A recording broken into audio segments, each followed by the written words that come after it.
ისევ ქუჩაში აპროტესტებს ოლიგარქის ხელისუფლების რუსულ პოლიტიკას ქუთაისი 53 დღეა თბილისის პარალელურად ქალაქში უწყვეტი აქციები მიმდინარეობს ამ წუთებშიც ქუთაისის მერიასთან ხალხია შეკრებილი უცვლელი მოთხოვნებით. გათავისუფლდნენ რეპრესიების შედეგად დაკავებულები და დაინიშნოს ხელახალი არჩევნები. ირაკლი ვაჩბერაძე გვერდება აქციიდან პირდაპირ ეთერში.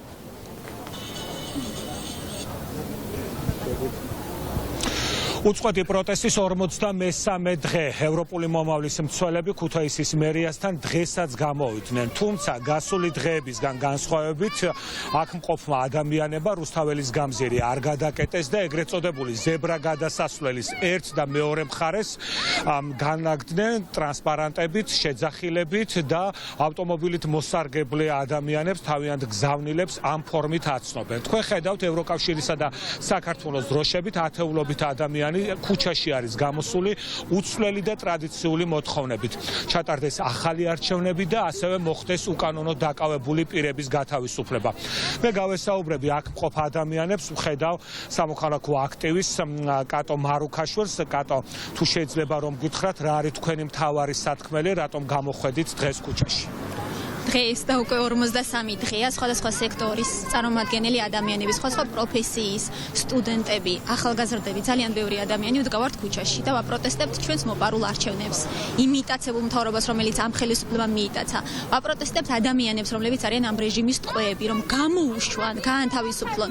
ჩვენი მოთხოვნები უცვლელია, ჩვენ არ ვაპირებთ ამ გადაწყვეტილების შეცვლას და მანამდე ვიდგებით ქუჩაში, სანამ ეს გადაწყვეტილება არ იქნება მიღებული. ძალიან დიდი მადლობა. აქციაზე ვხედავ ჩემს კოლეგას ეკა ფხაკაძეს საქართველოს დროშით. მე მას გავესაუბრები. ეკა, რატომ გადაწყვეტი აქციაზე ყოფნა? ხედავ საქართველოს დროშით, რა არის შენი სათქმელი? დღეს ავისრულე, მართლა ძალიან მინდოდა აქციაზე ყოფილიყავი როგორც ჟურნალისტი, არამედ როგორც მოქალაქე. დღეს როგორც ძალიან მინდოდა რომ დროშა გავებოდა ხელში და აი მოვიპოვე დროშად და ძალიან მომწონს ეს განცდა.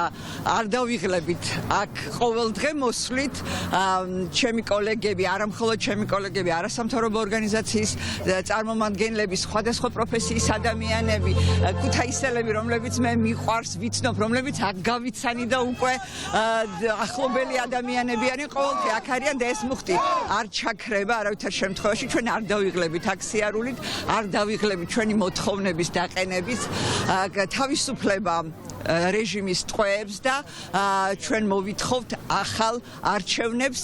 კიდევ ერთხელ პირდები მაყურებელს, რომ ქუთაისში პროტესტის მუხტი არ ჩაქრება. აქ ჩაისაც კი, რომელსაც მოხალისეები გვიმზადებენ, პროტესტის სურნელი აქვს, გასინჯე ირაკლი აუცილებლად. ეკა, დაიხევს ქართული ოცნება უკან როგორ ფიქრობ? აუცილებლად. მე ვფიქრობ, რომ ისინი უკვე ხვდებიან, რომ შიშვლები არიან. უბრალოდ კარგად უნდა ჩაიხედონ სარკეში. ძალიან დიდი მადლობა. ასეთია ვითარება ქუთაისის მერიასთან. თქვენ ხედავთ, რომ ათეულობით ადამიანი ისევ ტრადიციულად გამოვიდა ქუჩაში. ორი მოთხოვნით ჩატარდეს ახალი არჩევნები და ასევე მოხდეს უკანონო დაკავებული პირების გათავისუფლება.